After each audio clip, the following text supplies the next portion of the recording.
자, 우리가 김영복 목사님이 쓰신 책 중에 그 많은 책들을 쓰셨지만 바늘길을 통과한 부자라는 그 책을 가지고 우리가 말씀을 나눕니다. 여러분들 그 책을 보시면 좀 더 간결하게 돼 있어요. 그래서 간결하게 돼 있는 책이라서 더 많은 부분들이 이 설교에는 포함되어 있습니다만 그 책을 가지고 나가면서 벌써 세 번째 시간이 되었습니다. 원래 거기 그 책에 의하면 네 번째 챕터고요. 싸움이 아니라 나눔에 있다. 이런 주제를 가지고 오늘 말씀을 나눠봅니다. 신명기 7장 12절에서 15절 말씀 우리 같이 한번 읽어보죠. 12절부터 보겠습니다. 당신들이 이 법도를 듣고 잘 지키면 주 당신들의 하나님도 당신들의 주상에게 맹세하여 세우신 언약을 지키시고 한결같은 사랑을 베푸실 것입니다. 또 당신들을 사랑하고 복을 주셔서 번성하게 하실 것입니다.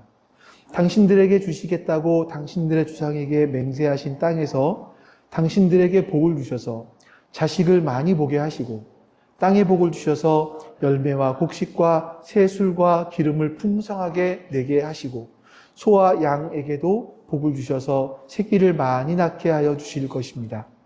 당신들은 그 어느 백성보다도 더 복을 받을 것이며 당신들 가운데 아이를 낳지 못하는 남녀가 없고 또 당신들 짐승 가운데도 새끼를 낳지 못하는 암수가 없을 것입니다.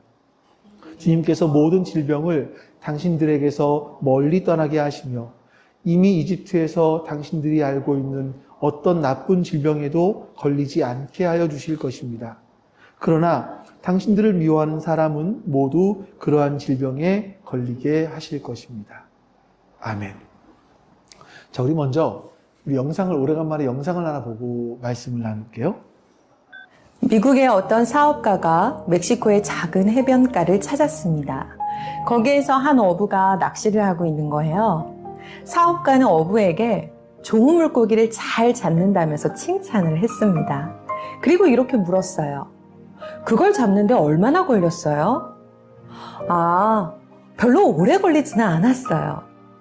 그러자 미국인은 어부에게 그럼 나머지 시간은 어떻게 보내시나요? 라고 물었습니다. 어부는 말했죠. 늦게까지 자다가 물고기 좀 잡고 아이들이랑 놀기도 하고 또 피곤하면 낮잠도 자고 저녁에는 친구들과 술 한잔 마시면서 노래 부르고 기타도 치곤 합니다. 어부의 말을 들은 사업가는 이렇게 말을 했습니다. 제가 사실 MBA 출신입니다. 제가 당신을 도와줄 수 있어요. 만약 당신이 지금보다 더 시간을 들여서 물고기를 잡으면 더 많은 수익을 얻게 될 겁니다. 그리고 물고기를 판 돈으로 큰 배를 살 수 있어요. 큰 배를 사서 돈을 많이 벌게 되면 배를 몇 척 더 살 수 있습니다. 그리고 당신은 수산회사도 세울 수 있게 되죠. 아니면 잡은 물고기를 중간 상인에게 팔지 말고 가공업자에게 직접 팔면 통조림 공장까지 열 수 있습니다. 당신은 이 작은 마을에서 벗어나 대도시로 갈 수 있어요. 사업가는 쉬지 않고 말을 이어갔습니다. 어부가 대도시에서 기업을 운영하는 방법을 알려주었죠. 그러자 멕시코 어부가 물었습니다. 그 모든 일을 하는데 얼마나 시간이 걸리나요? 아마 15년에서 20년 걸릴 거예요. 어부가 또 묻습니다. 그런 다음에는요?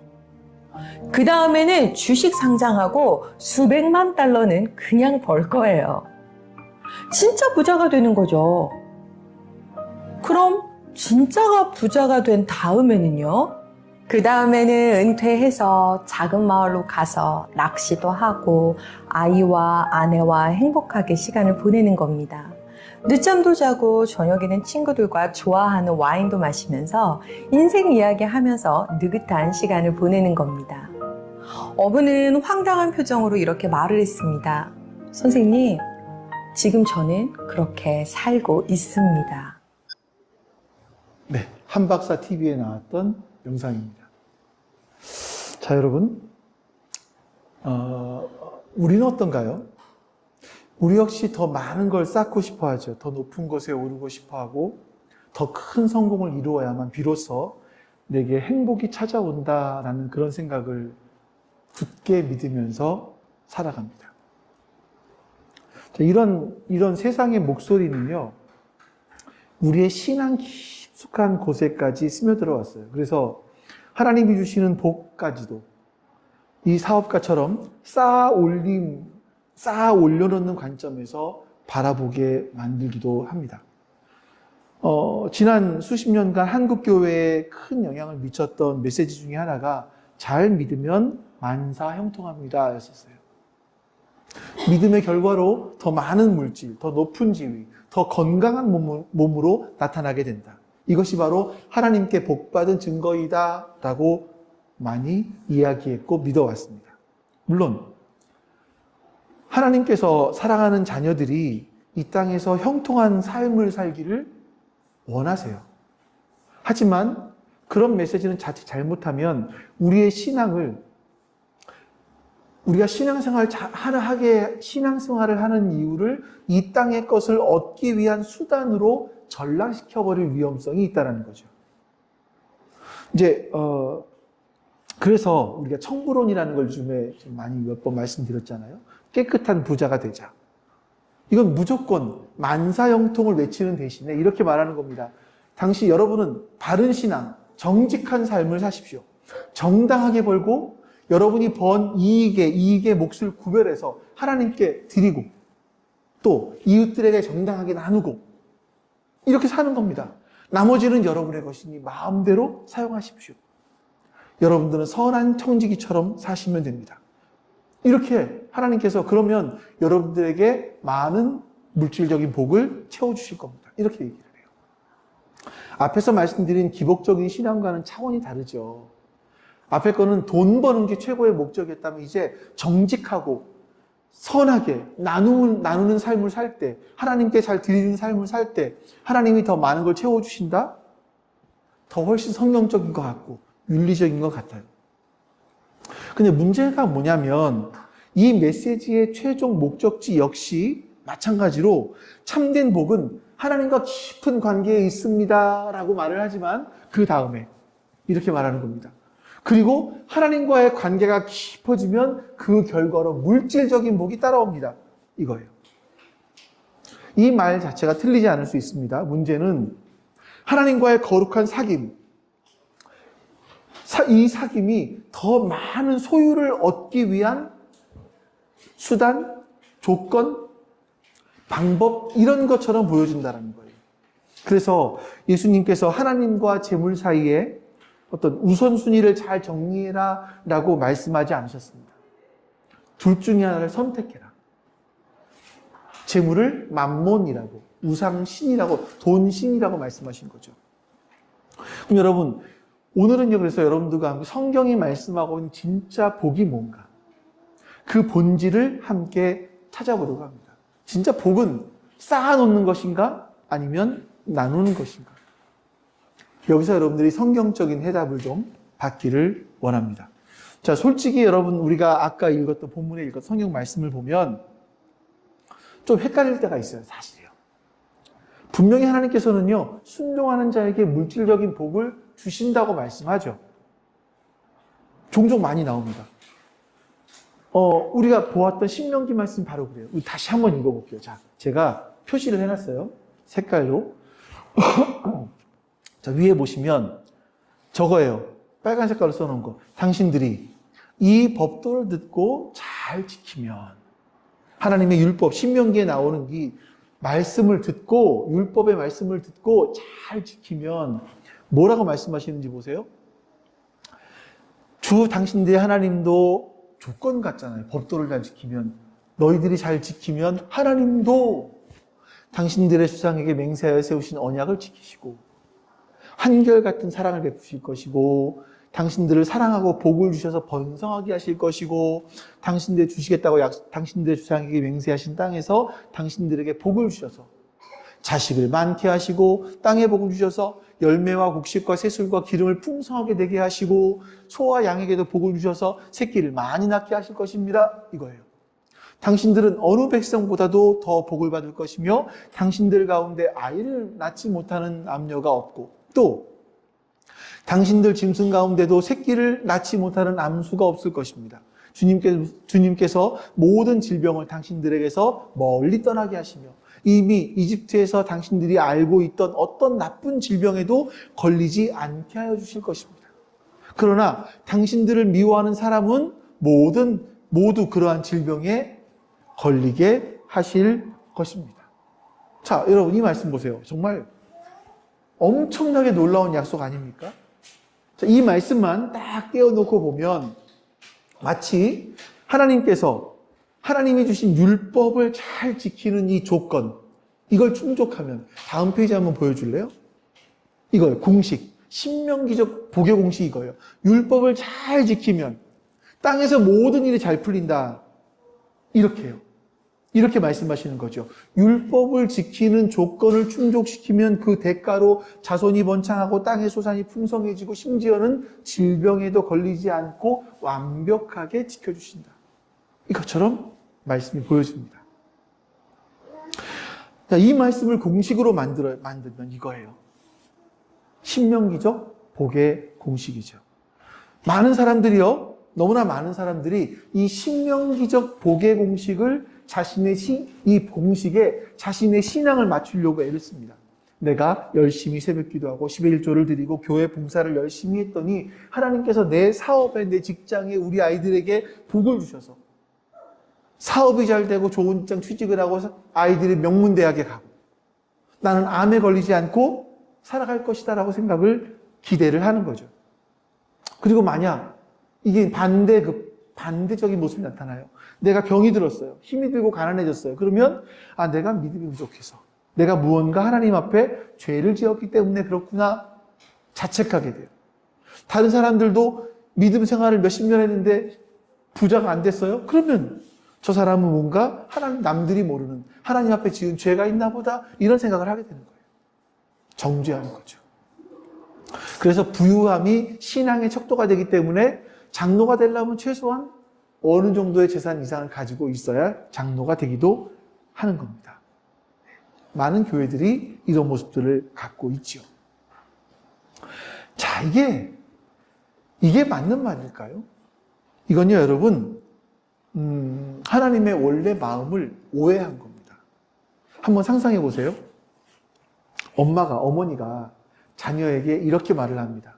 아들, 너 앞으로 엄마 말 잘 듣고 동생이랑 싸우지 않고 정직하게 행동하면 엄마가 네가 제일 좋아하는 피자 매주 사줄게. 용돈도 올려줄게. 자, 이렇게 말을 했다고 하죠. 이 말의 핵심이 뭡니까? 뭘 엄마가 원하는 거죠? 피자와 용돈을 믿기로 해서 아이의 행동을 조절하려는 겁니까? 통제하려는 걸까요? 아니죠. 엄마가 진정으로 원하는 것은 아이가 올바른 가치관을 가진 그런 사람으로 건강하게 자라기를 바라는 거예요. 그 과정 속에서 엄마와 자녀와의 사이에 사랑과 신뢰가 더 깊어지는 그런 것들을 말씀하시는 거죠. 그러니까 용돈과 피자라는 그 피자는요, 사랑의 관계에서 자연스럽게 흘러나오는 표현이고 선물이에요, 선물. 관계의 목적, 이게 대가 아닙니다. 하나님도 마찬가지세요. 하나님께서 이스라엘 백성들에게 율법을 주신 근본적인 목적이 뭐냐면 이 율법의 조항을 기계적으로 잘 지켜서 이 땅의 부자가 되는 것 아닙니다. 율법의 조항 하나하나가 뭐냐면 어떻게 하면 너희를 창조하고 구원한 나 하나님을 가장 깊이, 가장 친밀한 사랑의 관계를 맺을 수 있을까? 그러면서 행복하게 살아갈 수 있을까에 대한 하나님의 애타는 마음이 거기에 담겨 있습니다. 그래서 본문 13절 말씀 다시 한번 보여주세요. 자, 세 번째 줄에 복을 주셔서 번성하게 그 앞에 보면 당신들을 사랑하고 하나님께서 우리에게 이렇게 하시는 이유는 이스라엘 백성들에게 이렇게 말씀하시는 이유는 그들을 사랑하시기 때문에 그런 거예요. 헤세드. 이 헤세드는요, 신적 사랑이에요. 변하지 않는 언약적 사랑이에요.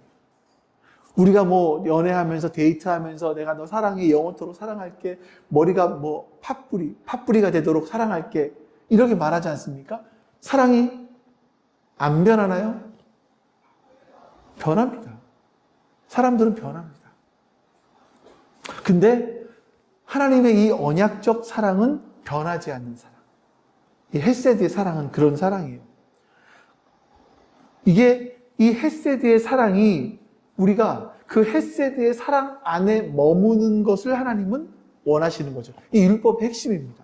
그럼 왜 하나님은 그 사랑을 하필 물질적인 것으로 표현하셨는가라는 거예요. 40년간 광야에서 오직 메추라기와 만나만 먹고 살았습니다. 그런 이스라엘 백성들 상상해 보세요. 그들은 이제 막 젖과 꿀이 흐르는 가나안 땅에 들었습니다. 아직 믿음이 연약하고 어린아이와 같은 백성들이에요. 하나님은 그런 그들에게 눈에 보이는 구체적인 방식을 통해서 내가 바로 너희의 하나님이야, 너희를 깨끗까지 책임질 신실한 보호자야라는 것을 눈에 보이도록 가르쳐 주셔야 됐어요. 눈에 보이도록. 그래서 토지와 소산과 가축의 번성, 이 자체가 최종의 목적이 아니라 하나님의 신실하신 사랑, 내가 너희와 지금도 함께하고 있어, 너희를 지키고 있어, 이걸 보여주는 손가락이라는 거예요. 손가락. 하나님은 이스라엘 백성이 풍성한 수확을 거두면서 이 모든 걸 하나님이 주셨구나, 이집트 노예에서 우리를 끌어내신 그 여호와 하나님이 우리를 이렇게 지키고 계시는구나, 언약을 따라서 언약대로 우리를 붙들고 계시는구나, 이걸 기억하면서 하나님과의 헤세드의 사랑을 누리는 것, 이 하나님은 이걸 원하셨던 겁니다. 근데 문제는 인간이에요. 인간의 죄성은요, 그 아름다운 관계를 왜곡시킵니다. 복을 주시는 하나님보다 하나님이 주시는 복에 더 관심이 많은 거예요. 다시요, 인간들의 죄성은요, 우리에게 복을 주신 하나님보다 이 하나님이 주신 이 복에 더 관심이 많은 거예요. 여기에 마음을 빼앗겼어요. 그래서 하나님과 우리의 친밀한 관계는 사라지고요, 점점 희미해지고요. 뭐가 남냐면 하나님과 거래해요. 하나님, 내가 이렇게 했습니다. 율법을 지켰습니다. 잘 듣고 지켰습니다. 그러니 이걸 주십시오. 거래해요. 율법을 지키는 것이 하나님을 사랑하고 하나님의 뜻대로 살아가는 기쁨의 표현이 아니라 더 많은 물질을 받아내기 위한 종교적인 행위로 전락해버린 거예요. 이것이 바로 우리가 이 땅의 물질을 쌓아두려고 하는 욕망의 무서운 부분입니다. 여러분 많이 들어보셨겠지만 미국에서 석유왕이라고 하는 록펠러라는 분이 있죠. 가장 부유한 사람이 몇 명이 꼽히는 사람인데, 한 기자가 그에게 물었다고 합니다. 얼마나 더 많은 돈을 가지면 만족하시겠습니까? 가장 부자인데 하는 말이 그저 조금만 더. 이게 록펠러의 대답이었다고 해요. 여러분, 우리가 재물을 쌓으려고 하는 이 욕망은요, 밑 빠진 독에 물을 붓는 것 같습니다. 그건 우리를 하나님으로부터 그리고 이웃으로부터 점점 멀어지게 만드는 무서운 함정이에요. 구약의 약속은요, 결코 이런 탐욕을 정당화시키는 말씀이 아닙니다. 오히려 그 모든 풍요를 통해서 모든 것의 주인이신 하나님 한 분만으로 만족하는 법을 우리가 배우도록 말씀하시는 거죠. 자, 이렇게 이스라엘 백성들이 이 땅에 쌓는 복에 대해서 점점 더 극대화되어 갈 때, 그때 예수님이 오셨어요. 그리고 인류 역사상 가장 혁명적인 선언을 하십니다.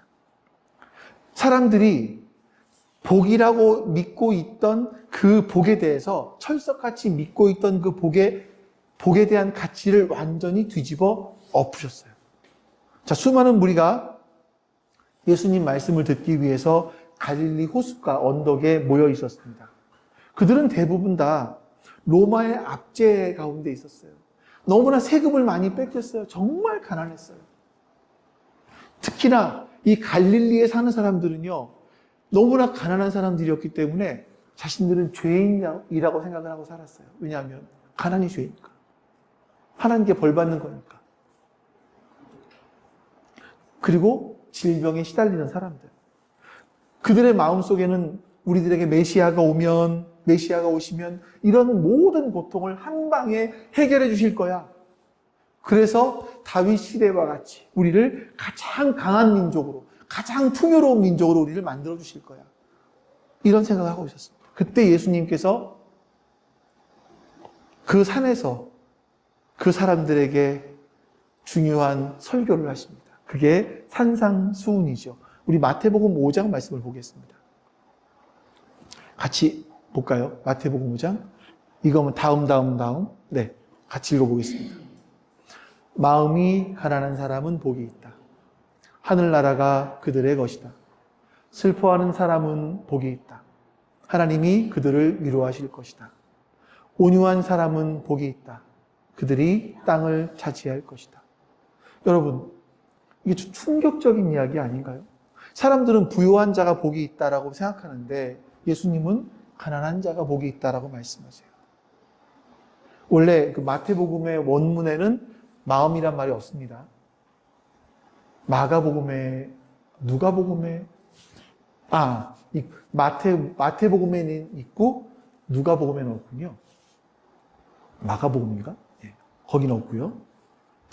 자, 여러분, 예수님은요, 가난한 자가 복이 있다라고 말씀하세요. 사람들은요, 성공해서 웃는 자가, 마지막에 승리해서 웃는 자가 복이 있다라고 믿는데 예수님은 슬퍼하며 우는 자가 복이 있다고 말씀하세요. 세상은요, 힘이 있고 강한 자가 모든 것을 차지한다라고 말씀하시는데 온유한 자가 복이 있고 그들이 땅을 차지할 거라고 말씀하세요. 이건 세상 사람들이 지금까지 믿고 있는 가치관을 180도 바꿔버리는 말씀이십니다. 혁명적인 복에 대한 말씀이세요. 복을 재정의하신 거죠. 예수님이 말씀하신 복은요, 소유의 넉넉함이 아니라 존재의 변화, 하나님과의 관계, 여기에 집중되어 있었습니다.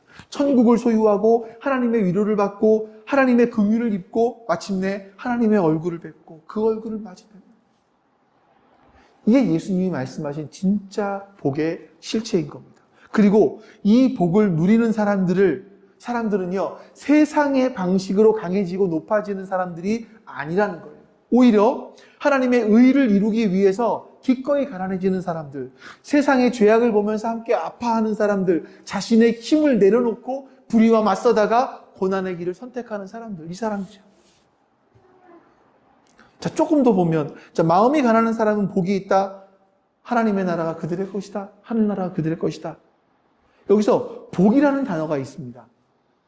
이건 단순하게 당신은 복 받았어요. 아우, 행복해요. 이런 감정을 말하는 게 아니에요. 내가 무언가 욕구가 채워짐으로 말미암아 느껴지는 그 감정, 이걸 말씀하시는 게 아니라는 거예요. 이건요, 신적인 선언이에요. 이 복이라는 건 신적인 복인 거예요. 봐라.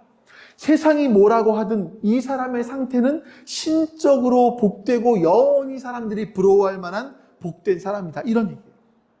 하나님이 예수님이 선포하신 거죠. 근데 그 신적인 복을 누가 내립니까?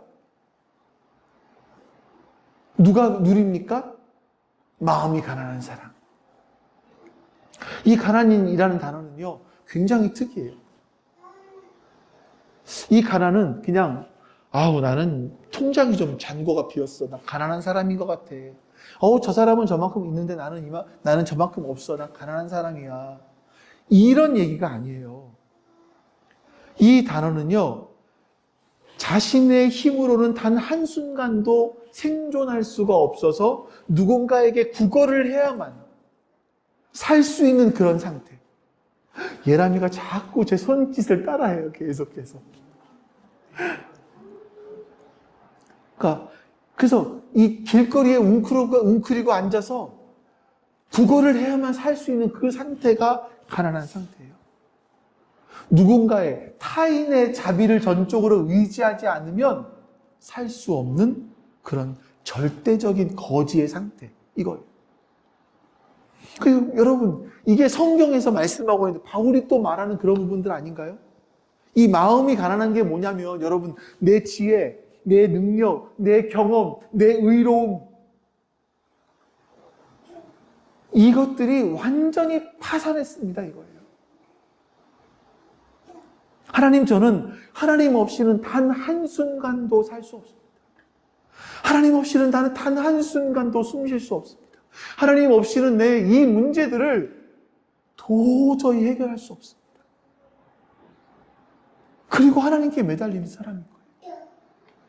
사람들은요, 무언가 믿기 때문에 하나님께 안 매달리죠. 안 그래요, 여러분? 무언가 믿는 것이 있기 때문에 하나님께 안 매달려요. 가난한 게 아니에요. 진짜 가난한 거는 하나님 할 수 없습니다. 하나님 내 힘으로 할 수 없습니다. 하나님께 매달리는 사람이 정말 가난한 사람. 이렇게 약할 때에, 바울이 말하잖아요. 이렇게 약할 때에 곧 하나님의 강하심을 우리가 경험하는 거예요. 이때 하나님의 강하심을 경험하는 거예요. 내가 강하니까, 내가 할 수 있으니까, 내 힘이 있으니까, 내 능력, 지혜가 있으니까, 무언가 의지하는 게 있으니까 하나님을 의지하지 않아요. 예수님 말씀하시는 게 바로 이겁니다. 세상에 사는 사람들은 이런 사람들을 가리켜서 패배자다, 무능력하다라고 말할 수 있겠지만 예수님 말씀하시는 건 하나님 나라가, 하늘나라가 그들의 것이다. 하나님만 의지하는, 하나님 내 힘으로는 단 1도 할 수 없습니다. 그래서 하나님만 의지하는 사람들에게 하나님 나라가 그들의 것이다라고 말씀하십니다. 왜 그렇습니까? 자신의 힘을 모두 빼고 완전히 비워진 그 영혼에 비로소 하나님의 다스림이 임하기 때문이에요. 하나님의 나라가 임하기 때문이에요. 우리의 텅 빈 손이야말로 하나님께서 좋은 것으로 가득 채워주실 수 있는 유일한 손이 되는 겁니다. 우리 여러분 다 아시는 예화 하나 더 들어드려 볼게요. 장기려 박사님이라는 분을 아시는지 모르겠어요. 그분은 예수님의 복을 따라 살았던 아주 생생한 증거가 되는 분이세요. 장기려 박사님은요, 당대 최고의 실력을 갖고 있었던 천재 외과 의사로 불리는 분입니다. 마음만 먹으면 얼마든지 엄청난 부와 명예를 누릴 수 있었는데 그는 그런 길을 선택하지 않았습니다. 이제 한국 전쟁이 일어났을 때 부산으로 피난을 가잖아요. 가보니까 너무나 가난한 사람들, 아픈 사람들이 많은 거예요. 그래서 사람들에게 무료로 병을 고쳐주는 복음병원을 시작하셨습니다. 그분은요, 참 이런 분을 보면 부끄럽습니다만 그분은요, 평생 자신의 이름으로 집 한 채를 가진 적이 없었어요. 병원 건물이 있었는데 병원 건물 옥상에다가 사택을 하나 지어놓고 거기서 살았습니다. 그리고 월급 받으면 그 월급 가운데 일부분만 자신과 자신의 아내를 위한 생활비로 남겨놓고 나머지는 다 병원에 온 사람들을 치료하기 위한 비용으로 내놓았죠. 그 당시에는 의료보험이라는 게 없었잖아요. 그래서 병원에서는요, 병원비가 없어 퇴원을 못하는 사람들이 있었거든요. 그러니까 장기려 박사님이 밤에 있다가 병원 문을 열어주면서 사람이 지금 없으니까 빨리 도망가라고 이렇게 말하시는 그런 분이었다고 합니다. 세상의 눈으로 바라볼 때, 아니 멕시코의 어부처럼 MBA 사업가처럼 돈 벌 길이 있는데 이 사람은 돈 벌 길을 그냥 버린 거죠. 정말 어리석은 사람이라고 보여질 수 있습니다. 근데 예수님의 관점에서 볼 때 그분은요, 이 땅에서 천국을, 하나님 나라를 살아간 사람이에요. 가장 복된 사람이죠.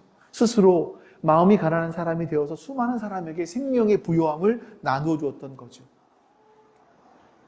그리고 가난한 사람의 환자들과 함께 고통을 나누었던 애통하는 사람이었고요. 그래서 그 사람을 통해서 하나님의 진정한 위로가 사람들에게 전달이 되었던 거죠. 그는 모든 걸 바쳐서 하나님의 사랑과 정의를 실현했던, 의에 줄이고 목말랐던 사람입니다. 그분의 삶이 우리에게 질문을 해요. 당신들이 지금 손에 들고 있는 삶의 원리는 뭡니까? 라는 거예요. 여러분들이 지금 붙잡고 있는 삶의 원리는 뭡니까? 더 많은 것들을 쌓아 올리라고 유혹하는 세상의 원리인지, 아니면 기꺼이 비우고 나눔으로써 참된 복을 누리라고 초대하는 예수님의 복의 원리인지, 신명기적 복인지 예수님의 복인지를 장기려 박사는 우리에게 묻고 있는 겁니다. 예수님은요, 몸소 보여주시고 가르쳐 주신 이 거꾸로 된 복의 원리는 사도 바울의 삶과 고백을 통해서 아주 선명하게 우리에게 또 보여줬습니다. 어떤 분들은 빌립보 4장 18절 말씀 보면서 내게 모든 것이 있다, 또 풍부하다, 이 말씀 때문에 사람들은 바울도 풍부하게 살았어 라고 이야기하기도 합니다. 근데 이거는요, 성경의 한 구절만 읽고 해석하는 아주 성경 말씀을 잘못 오해할 수 있는 부분들이에요. 자, 바울이 이렇게 나는 풍부하다라고 말했을 때 어디에 살고 있었냐면 화려한 궁전이나 뭐 안락한 저택에 살았던 것이 아니라 로마의 감옥에 살았습니다. 정확하게 말하면 가택연금이에요. 자기가 돈을 내고 조그만한 집을 전세 얻어서 거기서 연금되어 살아갔습니다. 재판을 받는 동안에. 그리고 이 말을 하기 바로 직전에 11절, 4장 18절에서 나는 풍부하다라고 말하기 바로 직전에 11절, 12절에서 이렇게 말을 합니다. 같이 한번 읽어보겠습니다. 11절, 12절. 내가 궁핍해서 이렇게 말하는 것이 아닙니다. 나는 어떤 처지에서도 스스로 만족하는 법을 배웠습니다. 나는 비천하게 살 줄도 알고 풍부하게 살 줄도 압니다. 배부르거나 굶주리거나 풍족하거나 궁핍하거나 그 어떤 경우에도 적응할 수 있는 비결을 배웠습니다. 이게 이제 스스로 만족하는 법, 이게 자족이에요. 자족. 옛날에 성경에 보면 자족이라고 되어 있잖아요. 그 단어거든요. 이 자족이라는 단어가요, 원래 그리스 철학자들 스토아 학파에서 쓰던 단어예요. 스토아 학파에서 이 단어를 어떻게 썼냐면 이 마음을 아주 강하게 해서 외부의 어떤 변화에 흔들리지 않는 상태, 이걸 내 마음을 아주 강하게 단련시켜서 외부의 어떤 환경이 와도 흔들리지 않는 상태를 가리켜서 자족이라는 말을 썼단 말이에요. 스토아 학파에서는. 근데 바울은요, 이 단어를 기독교로 가지고 들어왔어요. 그리고 거기에 새로운 의미를 하나 부여합니다. 이게 뭐냐면 이 자족은요, 자기 수양이나 어떤 노력에서 나오는 어떤 강한 내적 힘이 아니라는 거예요. 13절에서 이렇게 말합니다. 그 비밀을 이렇게 말을 해요. 같이 읽어보죠. 나에게 능력을 주시는 분 안에서 나는 모든 것을 할 수 있습니다. 이 스토아학파에서는 내가 자족할 수 있는 것은 내가 마음의 훈련을 받아서 강하게 된, 어떤 상황에도 흔들리지 않는 그런 마음을 갖게 된 자기 훈련의 결과를 말했다면 사도 바울은요, 뭐라고 말합니까? 그리스도께서 공급해 주시는 능력 때문에 난 자족할 수 있다. 신적 만족이다. 이렇게 얘기를 해요. 스토아학파는 자기 만족, 바울은 신적 만족이다.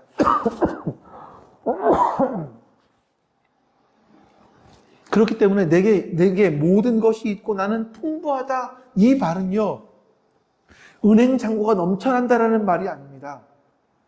이건요, 자신을 잊지 않고, 이게 지금 바울이 이런 말을 했던 이유가 뭐냐면 빌립보서에 편지를 쓴 건데, 이 빌립보에 있는 성도들이 바울을 위해서 헌금을 걷었어요.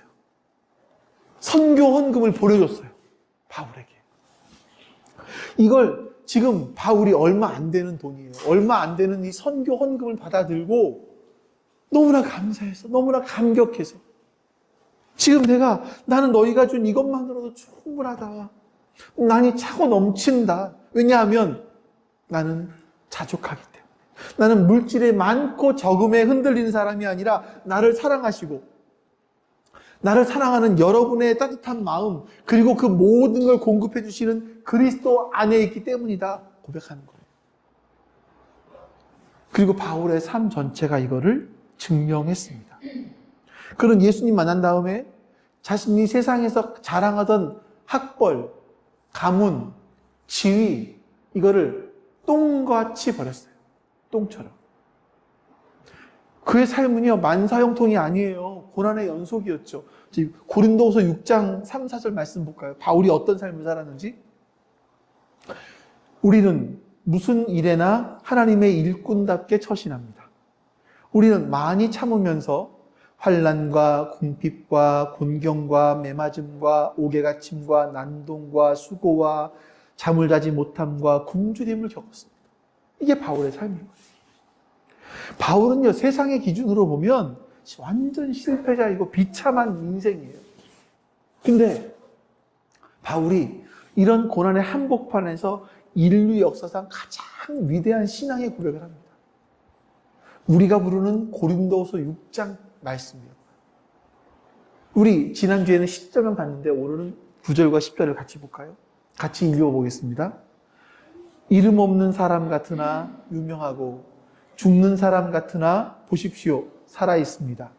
질병을 받는 사람 같으나 죽임을 당하는 데까지는 이르지 않고, 근심하는 사람 같으나 항상 기뻐하고, 가난한 사람 같으나 많은 사람을 부유하게 하고, 아무것도 가지지 않은 사람 같으나 모든 것을 가진 사람입니다. 자, 여러분, 이것이야말로 쌓는 복이 아니라 나누는 복, 신명기적 복이 아니라 예수님의 복을 가진 사람만이 누릴 수 있는 신비예요, 신비. 비록 내 주머니는 텅 비어 있어요. 근데 예수 그리스도라는 값진 보물을 소유했기 때문에 다른 사람들의 영혼을 세상 무엇보다 부유하게 할 수 있는 사람. 바울은 자신이 그런 사람이라는 거예요. 비록 세상에서는 아무것도 가진 것이 없지만 온 우주 만물의 주인이신 하나님이 나의 아버지이시기 때문에, 그 하나님을 소유하고 있기 때문에 나는 모든 걸 가진 사람이다라고 생각하면서 바울은 살아갔다라는 거예요. 여러분, 오늘은요, 우리가 성경이 말하는 진짜 복이 무엇인지를 함께 봤습니다. 구약의 물질적 풍요에 대한 약속은요, 우리를 부자로 만들어주기 위한 성공의 공식이 아니에요. 광야를 막 나온 어린 자녀를 향한 아버지 하나님의 따뜻한 사랑의 보살핌이죠. 사랑의 표현입니다. 예수님은 세상의 가치관을 송두리 때 뒤집어 엎는 거꾸로 된 복의 원리를 말씀하세요. 사도 바울은 그 원리를 따라서 가난하지만 모든 걸 소유한 저로서 삶을 살아갔습니다. 자, 여러분, 이 모든 걸 종합해 보면 성경이 말하는 복은요, 하나님 그분 자체예요. 하나님 자신입니다. 나의 존재의 근원이신 하나님과 깊이 연합하고 그분 안에서 나의 삶의 이유와 소명을 발견하고 그 소명을 이루어가는 과정에서 경험하는 기쁨, 내 삶의 의미, 이것이야말로 세상이 줄 수 없는, 세상이 알 수도 없는 참된 복이고 행복입니다. 자, 말씀 맺습니다. 여러분에게 중요한 질문을 하나 드리겠습니다. 여러분은 여러분 자신을 저수지로 생각을 하십니까? 아니면 통로로 생각을 하십니까? 저수지는 모든 걸 받아들여요. 물을. 그리고 나만 채워요. 그리고 썩지요. 하지만 통로는요, 계속해서 물을 흘려보냅니다. 하나님께로부터 받은 그 은혜를, 그 복을 세상으로 사람들에게 흘려보내는 통로가 됩니다. 뭐가 진짜 복된 사람인가? 여러분, 바라기는 오늘 말씀을 마음에 새기고요, 각자의 삶의 자리로 돌아가서 더 이상 쌓는 복을 위해서 불안한 인생을 사는 것이 아니라, 더 쌓기 위해서 불안한 인생을 사는 것이 아니라, 나눔의 기쁨을 하는 행복한 인생을 살 수 있기를, 여러분, 그런 우리가 될 수 있기를 간절히 소망합니다. 그래서 우리의 삶을 통해서 아무것도 없는 자 같으나 모든 것을 가진 자, 이런 사람이 되는 그리스도의 신비로운 복이 여러분의 삶 가운데 생생하게 증명되고, 그래서 하나님의 나라가 여러분의 가정에, 여러분의 일터에, 그리고 우리 교회 위에 넘쳐나는, 가득하기를 예수 그리스도의 이름으로 축원합니다. 하나님, 초대교회의 성도들이 많은 환난과 고통과 가난 속에서도 그 주님을 향한 믿음을 저버리지 않고 끝까지 믿음을 지켜냈던 것처럼 하나님, 우리도 주님을 향한 믿음을 굳건하게 지킬 수 있기를 소망합니다. 세상에서는 우리가 무명하지만 그러나 하나님 앞에서는 유명한 자이고 우리가 때로 죽음의 위기 가운데 있을 수 있겠지만 그러나 우리 속에는 하나님의 주시는 참된 생명을 가진 자이고 우리가 세상에서 근심할 수 있지만 우리는 참된 기쁨을 가진 자임을 잊지 않게 해주시옵소서. 우리의 존재는 나를 부여하게 하는 자가 아니라 우리는 세상을 부여하게 할 수 있는 그런 자이고 그러기 위해서 우리는 하나님께서 세상의 주인이신 것처럼 우리는 모든 걸 가진 자라는 사실을 잊지 않고 이 땅을 살아갈 수 있도록 역사해 주시옵소서. 오늘도 주님의 은혜가 우리 가운데 함께 하시고 우리 성도들에게 그런 놀라운 신적 능력이, 신적 자족이 함께하여 주시기를 간절히 소망합니다. 여호와는 내게 복을 주시고 너를 지키시기를 원하며 여호와는 그의 얼굴을 내게 비추사 은혜 베푸시기를 원하며 여호와는 그 얼굴을 내게로 향하여 드사 평강 주시기를 원하노라. 아멘. 이제는 우리에게 참된 생명을 주시기 위하여 이 땅에 오신 예수 그리스도의 은혜와